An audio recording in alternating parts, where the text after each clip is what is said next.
seconds. Preparing. Now I'm going to record this. I'm going to do the YouTube, and also I'm just going to record it. And then if you want the recording as well, I'll send it to you. So we'll get started. Bet. 1 second. All right, and we are going live here. I'm going to record all right. This. I'm going to do the YouTube, so I'm just going to record it. All right, here we go. So we have the one and only Kephern Fuller out in the Netherlands, Holland. What do they prefer to go by? Is it Netherlands, Holland? If you talk to a Dutch person, they'll tell you the country is the Netherlands. Holland is the northern, it's pretty much from Amsterdam up north. That's what they call Holland, really. But you can get away with calling it Holland. They'll accept that as well. So either one works. We are definitely in for a great interview today. I'm excited to bring on Kephern Fuller, talk about his journey, talk about his club, talk about the reasons why he moved out to Europe and what he's been doing for players, trying to make that transition from the U.S. to actually having a pathway, a real pathway to making it pro. We're going to talk about his journey as a player. We're going to talk about his philosophy and what he's trying to build there and trying to take down the big dogs in the Netherlands and beyond. So it's going to be a very, very interesting and educational interview today. So we're very excited to get started right away with Kephern. So, Kev, tell us right away, man. So tell us, how did this vision start? Where did it start? Tell us a little bit about your journey. Yeah, man. I mean, I'm going to try to make a long story short for you, bro. Pretty much, growing up playing, I first saw soccer when I was like, I want to say 7 or 8 years old in North Carolina. And I just fell in love with the game. My family being, just African-American, at that time, soccer wasn't a real big part of our culture, everybody was playing football, basketball, and whatnot. And then I came home with a soccer ball. My mom's like, "What's this?" And I pretty much fell in love with the game. Then I was 10 years old, found my own club. Like, I brought the sheet home to my mom, saying, hey, there's a team I could sign up for. And, I registered for the team, and it's a little rec league team, but I played there. And then, from that, I kind of grew in the game, joined travel teams, and finally made my way to Atlanta, Georgia, because we moved from North Carolina to Georgia. And, it was a good experience there, but really was the I guess the transformative part for me is when I actually met my Dutch coach, my Dutch youth coach. His name was Alex Palma. And I remember I was about 15, 16, and he had a totally different view of how to play the game. He also had a totally different view on our pathway, about how to get there. It was kind of anti the American way, a little bit of saying, like, okay, how do you develop? But then also, like, how do you go from point A to point B? Even with college, back in the day, and I think probably still now, it was all about, are you going to this big tournament from U10 on up, where he was kind of taking the approach, okay, you guys, you're probably going to play in college, which is fine, but we're gonna focus on that at 17, 18 with the showcases. You're gonna save your money. We're gonna play locally. We're gonna take, if you're gonna spend money, we're gonna go overseas. So back in 1999, I think 1999 or 2000 was the first time I went overseas to go play ball in the Netherlands, and that just blew my mind. I was 17 years old at the time, and it just blew my mind. You walk in. They have locker rooms. They have the cafe. You go pick up your locker room key. It's like, it's just blowing your mind how professional things were, and how, you're in this environment, and then you play in a game, and the speed of play and the intensity, and it's just something that just blew my mind. And so he used to take us on these trips. I went at 17. I went at 19, and then finally, after I went to college from 18 to 22 to George Mason. Finally, when I was 22, my coach became the general manager of a second division club in Holland called Cambuur Leeuwarden. So I remember just saying, I was finishing up my senior year, and I said, "Coach, hey, can I just come over for like a couple months, just come play, not at his club, but just an amateur club, like spend some time just finishing school, see what happens. He said, sure. So I came.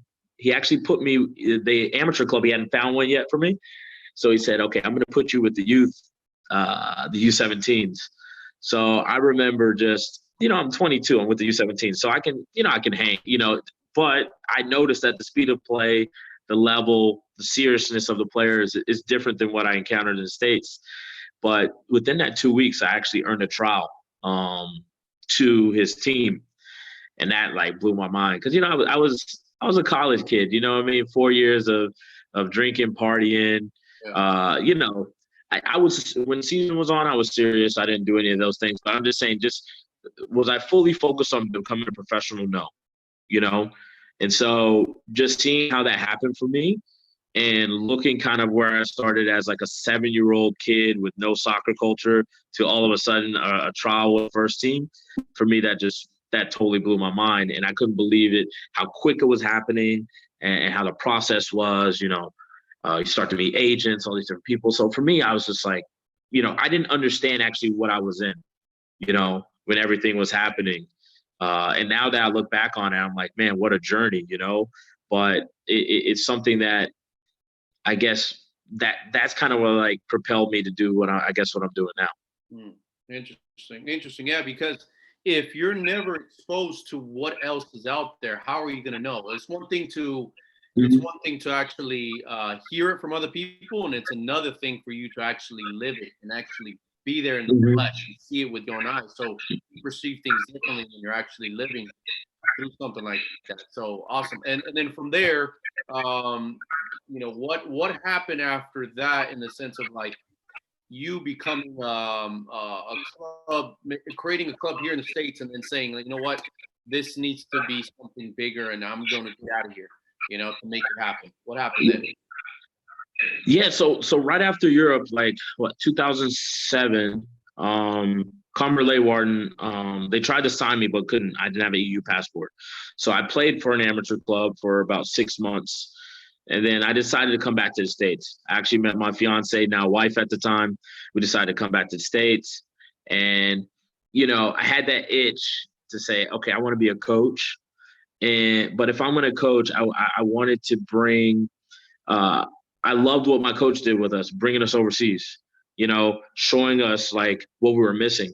And the thing that kind of drove me is that I was so close without even knowing it, like no one from 7 to 22 really told me I could be a professional. I remember my coach at 17, he told me, you're a diamond in the rough, you're about 60% at most things. If you got to 100, you'd be really, you'd be a really, you could be a different level player.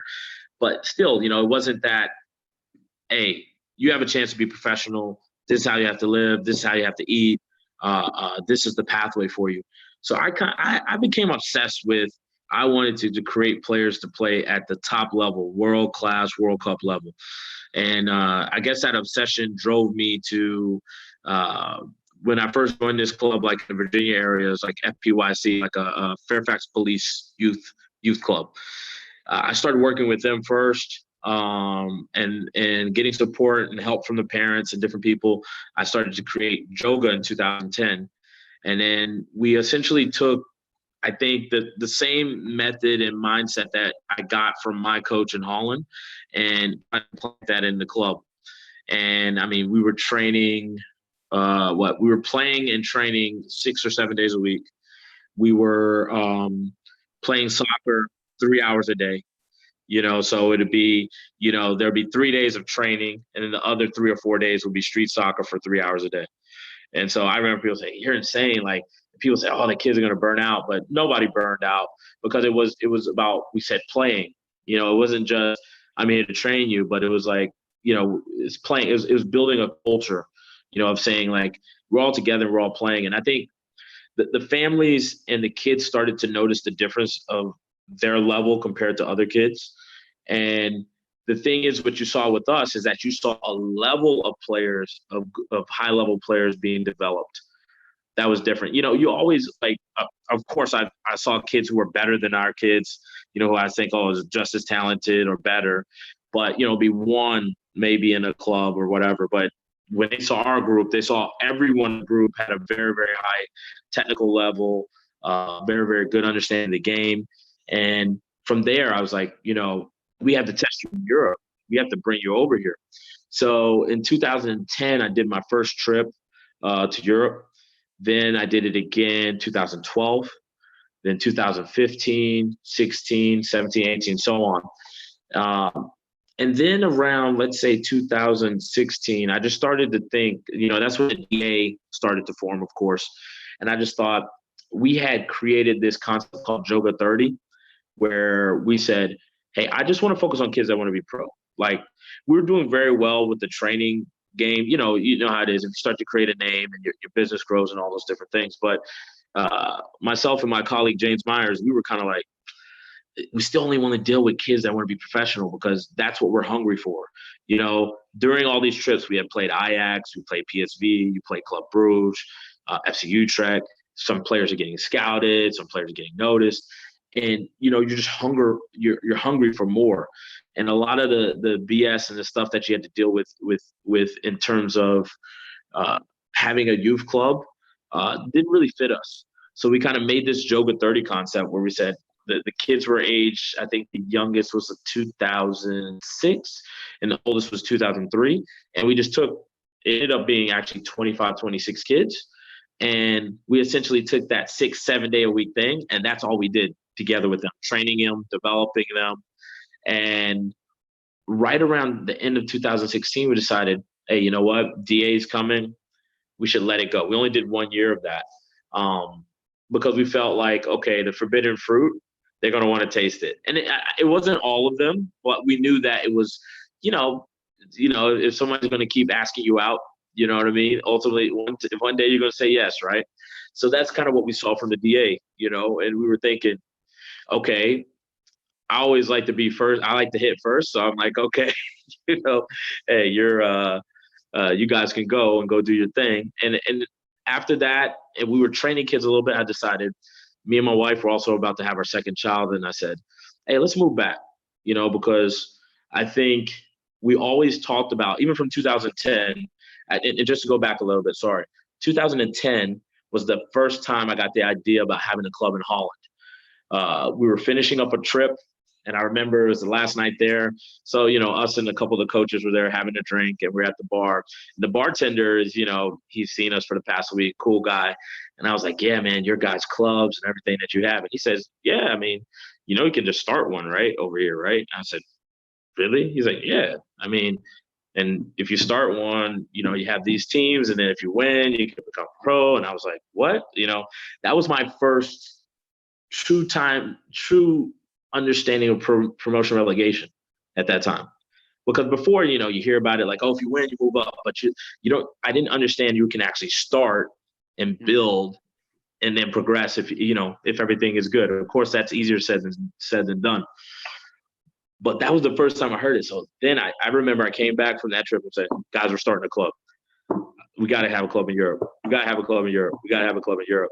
So by the time 2016, 6 years later, I thought, oh, man, like, where am I going? Like, I always said this is the goal, but like, where am I really going? Am I going to do this for the next 10 years and really not get closer to my goal? I mean, yes, players were getting trials. Yes, players were getting situations. But I felt for us to really go to the next level, we have to have a club. So 2016, the end of 2016, we moved. 2017, I'm still working on my visa, so I'm going back and forth between the States and Holland. And then finally in 2000, I think the beginning of 2019, we were able to find a club called Fortuus who wanted to merge with us in the Amsterdam area. So we merged to become Joga Fortuus. I had a Dutch contact. His name is Ricardo Himmen, who's helped me with a lot of different projects in Holland. And we made the contact. We actually visited, I want to say 4 or 5 clubs that were looking for people to come in, And this club, it was a perfect location, 5 minutes from Ajax, great recruiting area. A lot of talent comes from that area that we're in. It's like Southeast Amsterdam area. It was a good fit, good location. And this past year, this has been the first year actually having the club, and it's been a good whirlwind, let's say that. So Yeah. That kind of brings you a little bit up to date to kind of where we are and why we had to do that. Yeah, What yeah, we and did. I'm listening to the story, and it's fascinating because what you had in your brain, you made it happen because you had a certain hunger and you had a certain vision that you said, I'm going to make it happen, and I'm going to be able to make this a reality. And whether people believe in law of attraction, whether people believe in a certain destiny, yeah, that's great and all, but if you don't work towards it and if you don't connect with like-minded people, it's not going to happen, right? And you Hmm. purposely surrounded yourself with knowing that you wanted to train a certain type of players, and you wanted to connect with other people that were already either doing it or willing to take the leap of faith and make it happen. So that's huge. Yep. And for people that are watching and listening, it's important that we also take action. It's one thing to have an idea, one thing to have a goal, another thing to actually work towards it. And I commend you for that, Kephern, and your staff for making it happen. And now, fast forwarding now, Kephern, Yep. we were talking briefly about DA. You're talking briefly about pathway there. I wanna jump into a situation right now. As you know, you're up to date on what's happening over here without no DA. So Yep. what's wrong with the pathway here in the states? Why is it? Not, in your opinion, why is this not working for everybody here? One of the things, and that's of course a big question, but I guess one of the things that I think it's not working is because every single club unfortunately doesn't get to pick a purpose, if you get what I mean. I think that there's a lack of direction, and I think that comes from the top, of course, right? So someone tells you, when that guy told me in 2010 that I could become a pro club, that became the destination. Now, everything I got to do to get to that destination, and I thank you for commending me, but it's a struggle all the time, from financial to emotional to keeping family together. It's like the iceberg thing. You don't see what's happening at the bottom of the iceberg. You only see when people climbing to the top, right? Mhm. And it's the same thing, but I have a destination, you know, and that gives the purpose, and then that determines why you do, what you're trying to do. Now, if you don't have that defined purpose, so when we talk to a club and they say, yes, we develop for what? Is it developed for pro? Is it developed for college? Is it developed so my kid has fun? Is it developed to do this? What's your defined purpose? And so when you're trying to all of a sudden create a top league or world-class league, development, youth academy, whatever, MLS this or whatever, what is the defined goal? And that's what they need to do. And clubs don't have that. We're now just getting different names with different themes. Because if you're saying, oh, if you're DA and you say, hey, we want a world-class league, that means, and you want to, they make it exclusive anyway, right? Which it shouldn't be, right? It should be inclusive. The only way it should be exclusive is based upon, are you trying to make pros or not? Because if you're not trying to be professional, you don't need to be here. Your club doesn't need to be here, which I think 99.9% of these clubs, bar maybe the MLS clubs, of course, but the other clubs who are entering it, we're just doing it because, oh, this is the top level in the States and we want to keep these top level players. We want to keep these people paying. The purpose is, it's not based upon, hey, this is the destination and this is where we're trying to get you to go. And that's what drove us. I mean, you could talk to anybody that trained with us and they could see, I think, the desire and the passion. It's not to pat us on our back. Like, trust me, we made a hell of mistakes. People could watch our sessions and be like, I wouldn't have done that. I don't know why you did this, all those different things. Not saying that we're the godsend for development, but I think people could sense our passion and our drive, because we're saying, hey, our destination is here. Like, you guys got to get overseas. Like, I only think you're a player if you can do it over there. Like, those are things that we were saying, right or wrong, but like, there was a purpose and a destination. So to go back to your question, I think in the States, We keep dressing these things up, but we're not giving direction and purpose. And if you give real direction and purpose, everybody's got to fall in line. You know, if you tell people, you know, if we say we're shooting for the moon, we're shooting for the moon. Everybody needs to, we got to do what we got to do. But what happens is that they make these arbitrary things like, okay, we're letting this club in for this, and this club is in for this, and we're going to call you to the top 95 for this, and we're going to do that. I'm like, no, stop all the BS and just say, hey, this is where we're trying to go. So that's one thing as a solution. I think define a role. Define what is a club trying to become. Make sure that's defined. As soon as that club defines that, the club needs to spell out, this is how we're going to get to this destination, and then hold them accountable for it. And that would be the first step that I would do before even announcing any of these leagues. I would say, this is who we are. This is what we're trying to do. And then that tells, you know, even, I know I hear a lot, and I used to say it in the States as well. I said, oh, the culture, the culture, the culture. Yes and no, right? It's all about what the highest level says. So if the highest level says we got to do this, like everybody was complaining about you can't do high school, can't do high school. But when DA said that you can't do it, everybody pretty much fell in line. You can't do high school. Yeah, people complained about it. They didn't like it. But ultimately, they got along with the program. They haven't defined that for us about what top level is and what's expected. And when you have that, people ultimately will fall in line or they will fall out. And that's fine. It's not about everyone making it, to me, because everyone doesn't make it. So that's just something I think would be a solution. Like, define who the hell we are, and let clubs define where they're trying to go, and then we'll start to see a little bit of change. Yeah, that's you know, and I threw a big, that was a big question for you, right? And that was, Yeah, that it was was. a tough one to answer, but I appreciate you answering it, and it does make a lot of sense, because just like in any club, like you're saying, if you don't have a mission, if you don't have you're not known for something, if you want to be a travel team, that's great, right? But if you're Yeah, saying we develop professional players for the highest level, then you got to be able to have a certain standard, right? So you got to raise your exactly. standards, right? And if And go ahead. yeah, Walter, and not to cut you off, sorry to cut you off, but it's kind of like Ajax, right? Ajax says every year they want 2 players from the youth academy in the first team. That is a definable mission that their youth coaches at their academy has to try to provide for the first team. And if they don't, there's changes that happen because they start to say, what's wrong with the academy? How's our scouting? How's our recruiting? How's our development?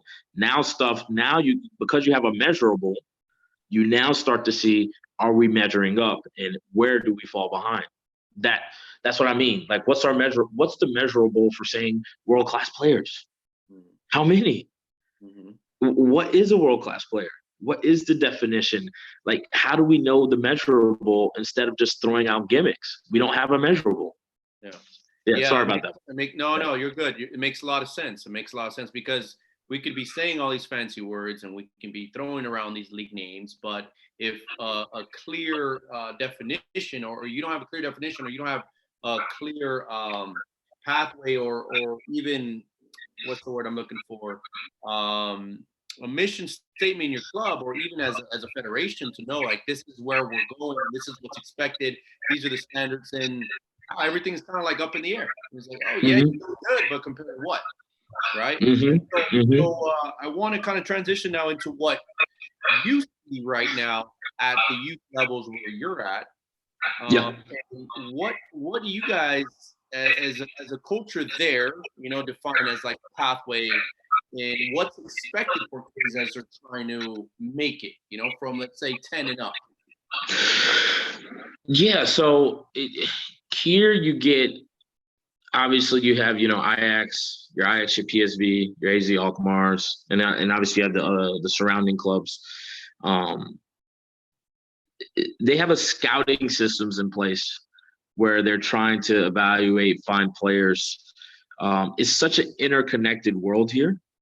You can meet someone who's connected to Ajax, connected to AZ. Like in my town, I live 45 minutes away from Amsterdam in a town called Schokken. And in my town, AZ's U23 coach lives in the town. The former U.S. director, youth academy director, Olé lives in my town. And actually, my wife knows his wife. It's like small world stuff, you know. And then I went to a party. I went to a party a couple months ago, and an Ajax scout was there. It's just like, you know, all these different types of people who are connected. And I guess, you know, looking at that, you have that culture around you where people are looking for talents, looking for potential big time, the next talents, next players. That affects how development goes here. Like even looking at the academy, I think things are here in Holland specifically, it's more individualized, especially at the amateur level. It's a little bit more, the way the games play is very fast paced. A lot of individual actions. They're essentially looking for the best player, you know. So like Ajax is looking for the best player, not the best necessarily team that plays the best. They're trying to find, hey, this kid is the best player in the group. We're going to fit him into what we do, right? Again, kind of creating that purpose, and they'll tell you we're looking for the best player, you know. So you see that even in our 8v8 games. U10 and above, well, 8v8, I think, well, 5v5, U10 to U12, and then U12's 8v8. There's no throw-ins, it's dribbling. The refs are kind of just parents, and they don't really call that much. You know, the games are physical, they let it go. You don't see people whining about a push or something like that. It's very physical. You're pretty much playing. And I think one of the things that the KNVB said is that we're missing kind of the street soccer part. And I think if you watch a game over here at that age, it's more kind of street soccer. I feel like the flow of it is, you know what I mean? In the States, the ball goes out for a throw. No, it's about like getting the ball, play. No offsides, play. Like take as many rules as you like, and they play like that until 12. You know, so they only start like the real full rules until like U13, 11v11. So yeah, so it's you know, it's fast paced. Games are high scoring. It's more about like the individuals and players playing and expressing themselves. It's less about it's less about like the rules and like, oh, we need to have the ref and you got to be structured this way and that way. It's you know, from what I see, and they don't give you. I mean, most teams don't even give you time to build up. You know, there's not long build ups unless you're like really dominant. Because teams are pressing you. They're all over you. They're physical. They don't call the fouls, so you got to handle it. It's a different type of style. And then ultimately that leads into where you can also get scouted. So scouts they come and watch. If they see a talent, they'll ask for his information, and then they'll invite him to, let's say, one of their talent days or to come train with the team. And then, you know, most pro clubs try to get most players in by 15. You know, before they sign their first pro contract, they try to get them in before 15, is what we see here. And you know, I could take the story of one of our former players, 18 Johannes, who used to play with Joga. He played for LMVS and also DC United. I mean, you know, his dad has detailed his journey, and they moved over to Netherlands. His dad and his family, they all moved over to Netherlands, and you know, he's just playing at a normal amateur club, gets scouted and recruited from there. Gets invited to their equivalent of like ODP, like their KNVB regional team or Amsterdam regional team. They play the other regional teams, and after it, he's being invited by this club, and finally he picks AZ Alkmaar. And I guess the rest is history. He's been there for now, second year, going on third. So, and I remember talking to him. He's like, I can't believe like how deep the scouting system is, how clubs are talking and how they're after you. And, you know, like it creates like a real competition culture in what you're doing. In the States, unfortunately, we don't have that, you know, so that affects development. You know, when I told my kid, like this year, I had to coach, I had to help the club. It's been a whirlwind, right? So I coached the U12s helping out, you know, and my Dutch is pretty good, but limited. So it's been a funny season. But I remember I called FC Utrecht with my contacts because we have a player in our U12s that I think I think he's going to play academy. I think he's good. He's good level. He's good level. Street Moroccan kid, street player. He doesn't all his techniques from the street. You can tell he plays every day. You know, always with the ball. And I remember I said, "Yeah, I'm calling Utrecht to come." And he's like, "Oh, Utrecht." And then the other players like, "Are you gonna call Utrecht for me? Are you gonna call Utrecht for me?" Like you know what I mean? That like how excited they are for that to happen and how they want to be a part of it. Like in the DC area where you had DC United, I didn't see that same kind of enthusiasm and excitement if DC United wanted you. You know what I mean? It wasn't that same. It was kind of like I saw some players even turn it down. I'm like, what's going on? You know, and that's not to fault DC United or any other MLS club. It's just there's a lack of connection between like what the purpose is for these kids. You know, do they know why you go to a DC United or LAFC or Galaxy or Portland, wherever it may be? Do they know and do they feel that? That's something. When you're asking me like, what's the difference in the culture? That's something I notice a lot. Yeah, and I could kind of see what you're saying is because correct me if I'm wrong, but there's a lot more opportunities to make it to a first team because of the I guess how condensed it is there with the amount of opportunities within first teams there where a scout is going to see you. You know, if you stand out, if you're a standout player, like you're saying, someone will see you or someone will be able to say, hey, you need to come check this player out, right? Because more opportunities, right? Exactly. It's a market, right? It's a market, and it's not just a local Amsterdam market. It goes regional, then you go throughout the country, then you go to the all of Europe, right? You know, there's stories like there's players who were at Feyenoord who are now at Ajax. Steve Bergwijn, who signed for Tottenham recently, that was at PSV. He was an Ajax player. He got let go by Ajax, goes to PSV, shines, makes a career, makes it to Tottenham. It's just a whole market, and the market includes scouts, includes agents, includes clubs. So you have all these different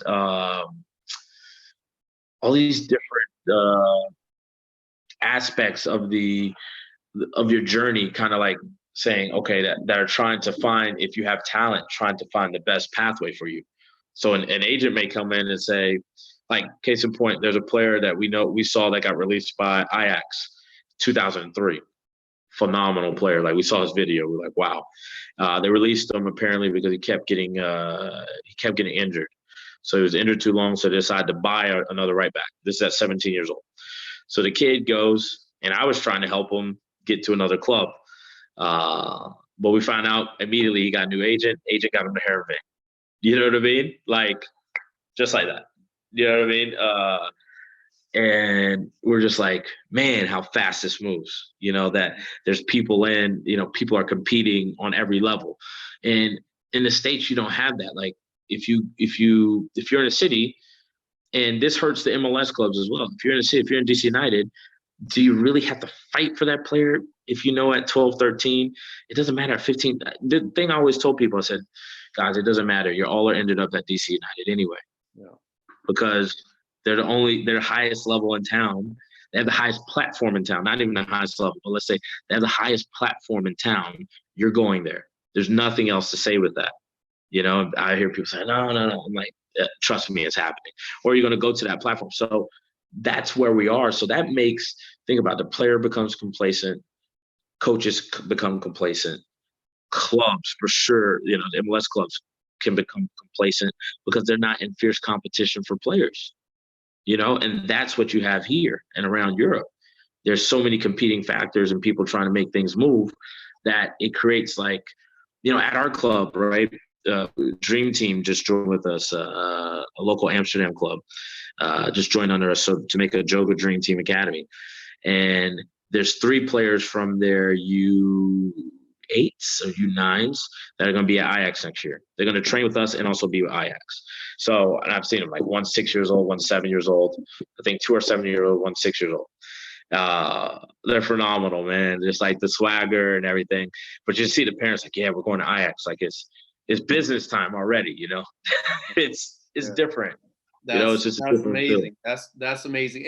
And kind of like what we were talking about before. If you don't see it, if you do not live it and you don't see it with your own eyes, you don't know what, you're missing out on. You don't even know what that level is, right? And Yeah.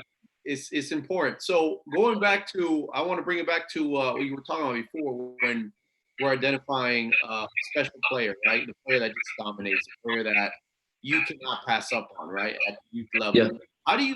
How do we go about developing those type of players to say, overall, like how does that happen? In your opinion? I think we've all ran into, or I think most coaches have all seen a player who's pretty dominant in a way. I think with our sports culture, it becomes a little bit too much about the team. Not that it becomes too much about the team, is because it's like I said, like what's the mission? Like when a kid joins a youth team in America, the mission is for the team to win, but also for everybody everyone to be pleased on that team because they're paying, right?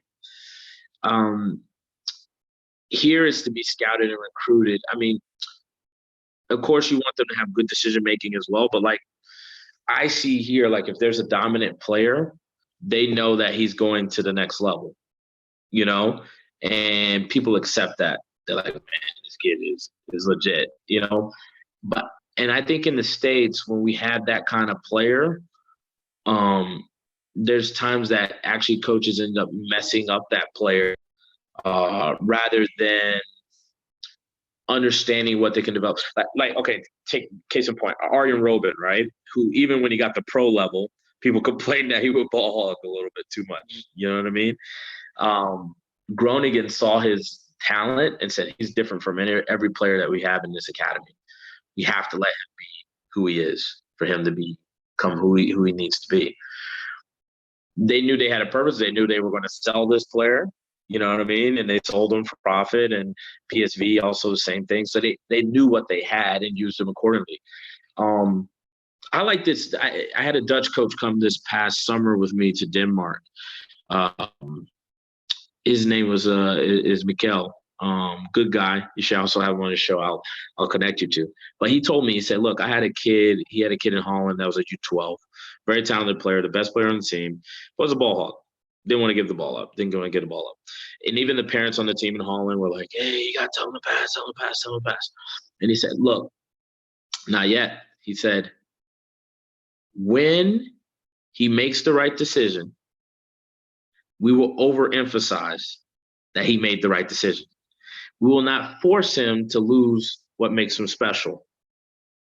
We will not say, oh, you got to pass. You know what I mean? Because, if you tell someone they can't do something, they lose who they are, right? Mm-hmm. So it didn't happen in the first game, didn't happen in the second game. Finally, by the fifth game, he had a situation, he makes a pass, they score, he gets an assist. Mikkel and the coaches overemphasize it, overpraise him for it, like, everything. The kid by the end of the season was leading in assists and leading in goals, because he saw, okay, he was able to kind of picture it himself. And that was interesting for Mikkel to tell us that, to tell me that. And I was like, you know what, you're right. Like, thinking about that. And I think in the States, like I'm a possession-based coach as well. Like I love possession and build up and all those things. But like even when I've been in Holland, it's like it's possession and build up, but it's like quick. You know what I mean? It's like 1v1s. It's like win your tackles. It's like fast paced. There's no like 10, 12, 15 build up. It's really, at most 5, 6 because you're in 1v1 actions. People are closing you down. It's the speed, right? And it got me thinking just how football's going. I said, it's interesting to see, like, if you have a dominant player, like, you have to do that in this type of style. You know what I mean? And you can't be like, I think like we were talking on Twitter, just a pass and receive player. Like, that's what one of the scouts was telling me. He said, hey, this kid has to have sauce. We're missing the academies are missing a little bit of those players who have the street in them. Like Dennis Bergkamp used to say, it's like a Luis Suarez, a Luis Suarez is a street player. If you ask Luis Suarez to do all the little technical drills that, you see everyone else doing, the guy will look horrible. Like there's 6 and 7, 8-year-old kids that can do better stuff than him. But there's, he's a street player. He wants to score. He's going to find any way to score, and he's going to score in his own way. It's not about being beautiful. It's like I'm going to figure it out. And so that's something that they were saying is kind of missing the academy. So they want to bring the street back, and I think that's interesting. Like today, I was saying, hey, I want to add futsal to the club, and street, and I want to do some kind of street league with the club. And one of the coaches for Suriname goes, okay, futsal. Do you want futsal, or do you want street? Street means like this is tough, fight, everything like that. And I was like, a little bit of both would be nice. You know what I mean? Some technical, but then some. Hey, you got to be tough. You got to handle these situations. So, I mean, yeah, it's interesting just to see kind of like how things are here and like what we're learning. And it's very interesting because you start to see the players that really stand out in both genders, in boys and girls. And I want to kind of ask a question in a bit about the girl scene there too. But when we're talking about players that stand out and players that really make it to the next level, whether it is any position, probably except goalkeepers, I think that's a whole different conversation. But talking about ball, we're talking about the modern player now. You were talking about building out. What happens if you have no passing options? You must be able to beat somebody 1v1, at times even 1v2, in any position. And so if players at these younger ages, wherever you're at, are not comfortable on the ball or do not grow up playing small-sided games, street soccer, like you're saying, even futsal, then when are they going to start doing that? When they're 15, 16? It's going to be too late. Yeah. Too late. So what you see that? Yeah. You were talking about obviously the boys side there a lot. Do you happen to have to know what's happening also on the girl side? Do you have girl teams or girl players on your club and surrounding clubs? How's the girl scene out there as well? Yeah, well, so our plan is to start a girls side here maybe this year. We're looking at it. So we got to apply to KMVB and ask, and then see what girls can come out and join our program. And the girls program is interesting here. Ajax is obviously the big dog also on the girls side. There's actually one girl, I think she's a U8 or U9. She trains with us, and she also trains with Ajax Girls Academy. So I think they have like some limited training with girls, and then I know there's like a soccer school that starts when girls and boys are like 12 years old. They go to school, but they train in the morning 4 times in a week, and then they train after 4 times with their clubs. And I know some girls there. It was a school in Alkmaar. I knew some girls that were doing that, and there were a couple of youth national team players from Holland playing in it. But it's getting started. I mean, obviously they won the Euros. They made the final of the World Cup against US. So they've made big jumps. It's not the level obviously that you get in the States in terms of participation, but it is growing. And I think for us, that's something that we definitely want to take advantage of, especially with Amsterdam culture and bringing, creating like a top girls program, because we could actually we could create a girls program. And if they won the league, keep moving up, we could play in the Champions League with the women as well. So that's something that if we did very well and we had our women's team that did very well, I think that'd take about 4 to 5 years to do if we were successful, of course. And that there is something that people will get excited about compared to just like we were talking about before, just playing to play. It's like, what if you have an opportunity to play, and then you just said it, potentially play in the Champions League. You can't say that over here. You cannot say that over here. That is crazy. Give you a purpose. Yeah, man. Exactly. Just give you something to reach for, man. Yeah, exactly. A few more questions for you, Kev. So, talking about your club. You said you want to introduce the futsal, you want to introduce the street, and a little bit of both. What do you guys kind of focus on a little bit more as they start to transition to the 11v11. So you said 5v5 U10 and then 8v8 U12. So do they jump Yeah. from they jump right after to 11v11? Yeah. So U13 goes straight into 11v11. Okay. And here they have promotion relegation leagues. So it's divisions and classes. Divisions is higher. And if you're at the classe, they call it the Divisio Classe, the classes are lower. So it starts to get very competitive with recruiting, with people are trying to win their matches, of course. And yeah, I mean, still what's going on is the constant recruiting. Also, if clubs are getting your players after 12 years old, there's training compensation that's involved. So there's even, that going on. So actually at the club at Fortuous, like Ryan Babel came from our club.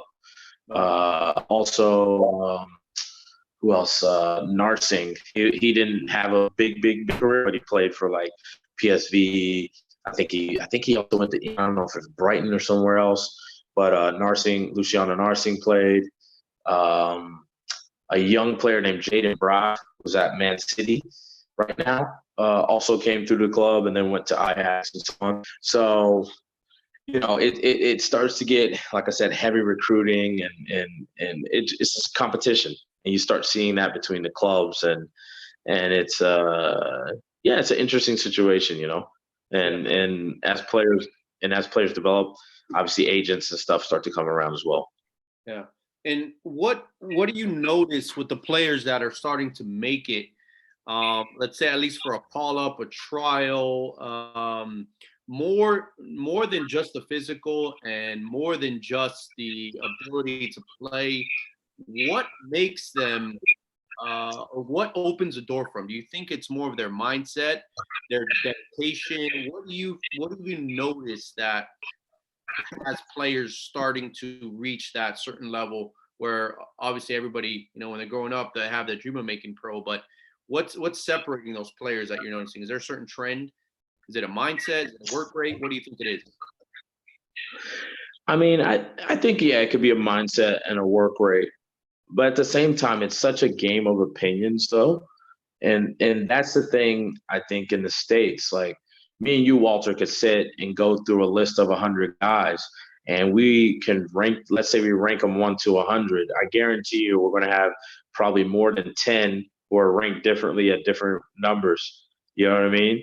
That's the same thing that happens across the world, with players.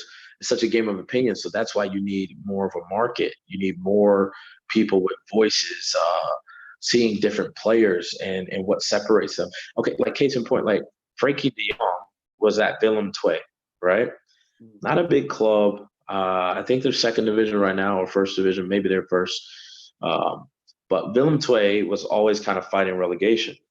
At 18, Frankie's in the first team, but the head coach doesn't want to play him because he's like, look, your style's too risky. We want you to pass the ball more and just defend. And Frankie's like, no, I want to dribble, take risk, play passes forward. He wants to, to be a creative player. So the opinion of Willem II, based on their relegation situation, was, okay, Frankie's not beneficial because of the way he plays. Ajax buys him for €1. €1, right? Which is insane. That is right? crazy. They buy him for €1. But the only thing that saves Willem II in this story is that they had, I want to say, a 10%. I think that 10% sell-on clause for him, right? So obviously Frankie goes to Ajax, and within 2 years he becomes the Frankie de Jong that we all know. Gets sold for 84 million. 8.4 million goes back to Willem II, and I think 4.5 million because they had a partnership with a club called RKC Waalwijk. They run a joint academy. That's another pro club. RKC Waalwijk got half of that money just by being an affiliate. They have a 50% deal. So, yeah, it's a little backstory. But thinking again, Willem II's situation, he's worth €1. In Ajax situation, he's worth 84 million. So if you think about that, how many of these situations are we having in the States where Mhm. You know, we have a player and we're trying to rate a player, and yes or no, why. Is Valenzuela wrong or right? Not saying that they're wrong or right, because maybe in their style of play, he's not going to be the 84 million euro player. Yeah. They're going to ask him to do different things, and he won't be able to express that. So that's what I'm saying. You need so many more markets, so many more clubs, so many more players, and then access for them. Access, like creating a link where it's important what I'm doing. It's important what you're doing.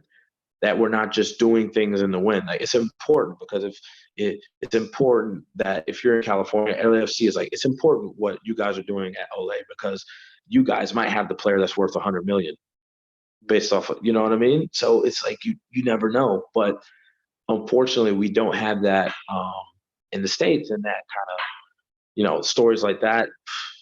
I can't imagine how many players we're missing out on. Yeah, exactly. And imagine that. And that's just a country of what, 17 million roughly? 17 million. Yep. 17 Yep. million. And imagine here in the States, we have over 300 million people, living Yeah. like that. Yeah.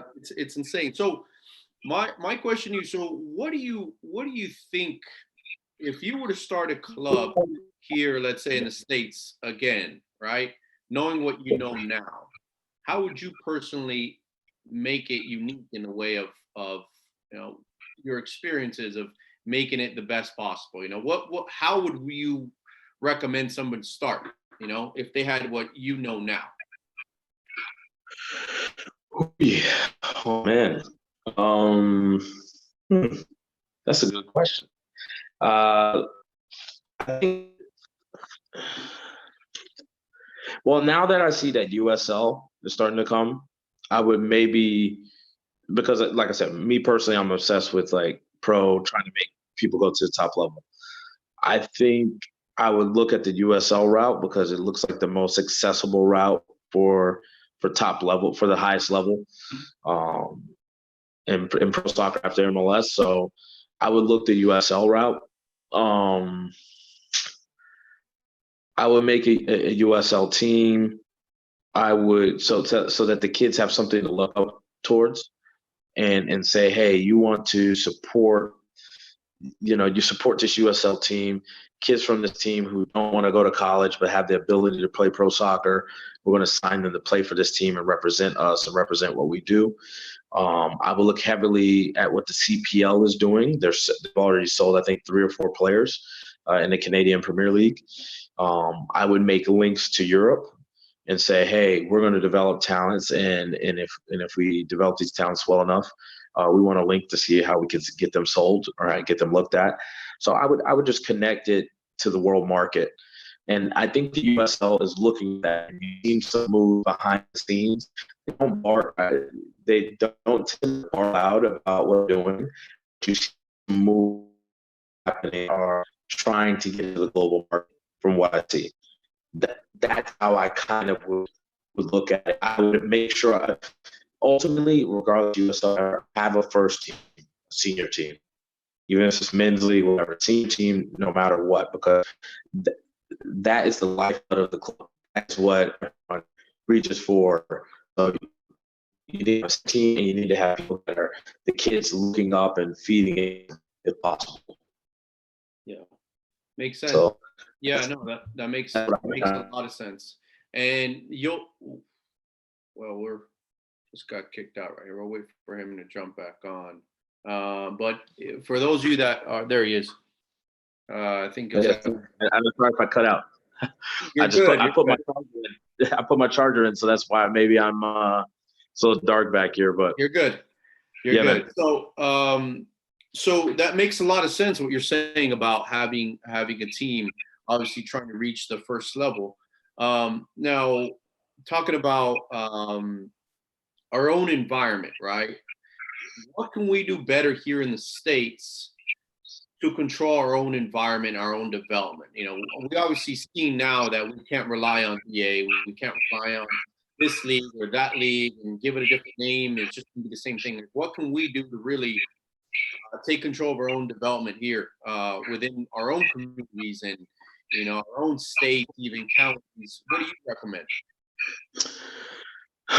I would say start by obviously building community, bringing people together around a common goal and culture. Like I said, when I first started Joga, and we were having those kids play 6 or 7 days a week, it became a culture.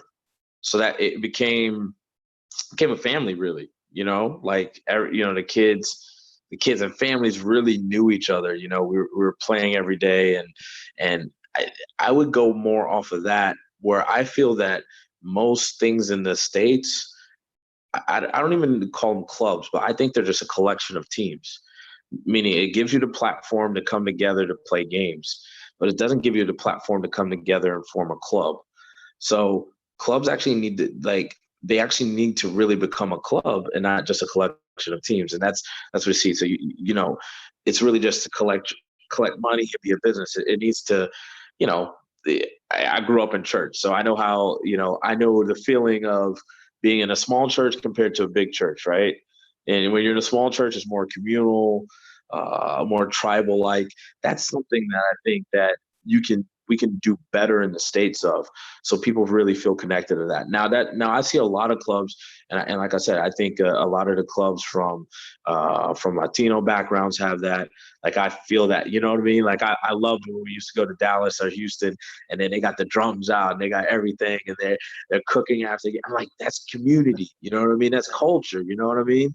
Like that's what we need. We need people to express their culture, and that's something I think that we have to build better, and get people to really buy into that. Unfortunately, as you get to the higher levels, it's hard to keep sometimes those top players because they just want to go to the platform. They're like, oh, well, they give me the biggest platform, I got to leave.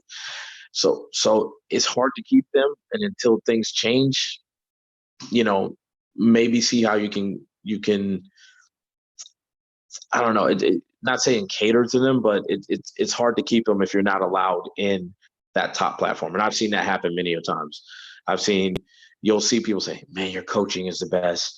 Your this is the best, but they got the badge and they play in that league, and unfortunately we can do that better. We can do parent education better. Just talking to them and seeing, hey, what do you want for your child? And the thing I just try to tell parents is that as much as you can, who's pushing this? Is it your kid or is it you? Because most of the time before, I told people this all the time. What's interesting here compared to the States is that between 9 to, let's say, 8 or even 6 to 12, the U.S. is the most competitive country in the world with youth soccer. From 13 and higher, we actually get less competitive, which is different from the rest of the world. The rest of the world is like, we start to get more. Yeah, it's like, we've got to find better players. It's scouting, it's recruiting, it gets more serious. And in the States, what happens is the parents start to, not saying you need the parents being competitive and trying to find situations, but you see all of a sudden it becomes, the kids start to make decisions. Oh, I want to drop out.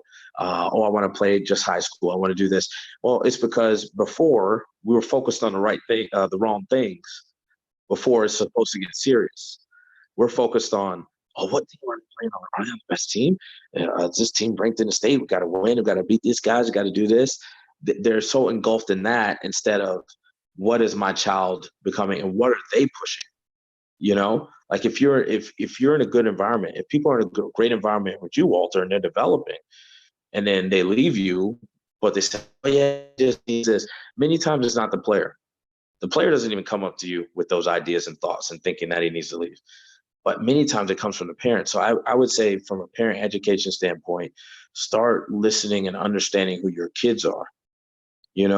This is a marathon. This isn't a sprint.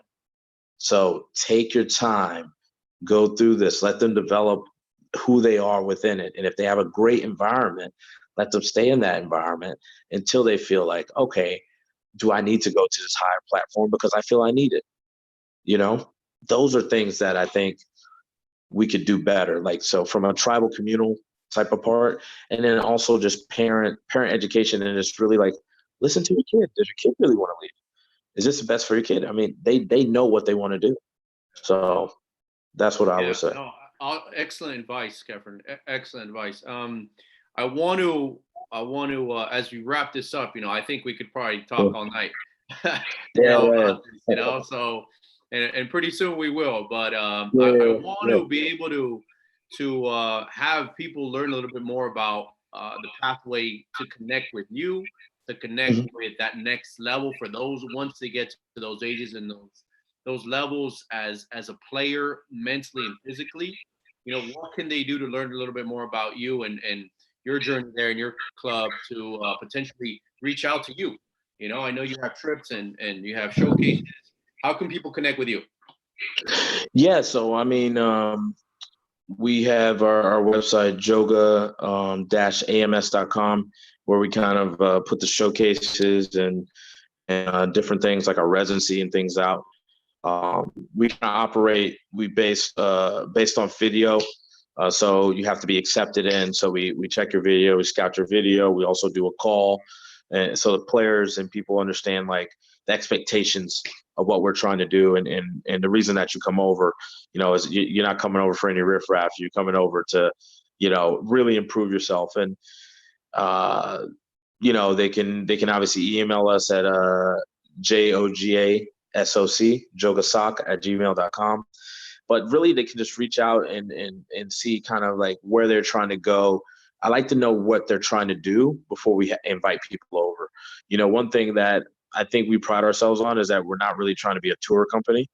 Like I'm not trying to bring you over here for it's great to see a stadium, it's great to see a game, it's great to see a city, but you're here for soccer culture. You're here to be immersed, you are here to learn, you are here to compete, you are here to become the best version of yourself that you can be, and that's it. And if people are down with that, those are the type of people that we really want to kind of look to join our situation.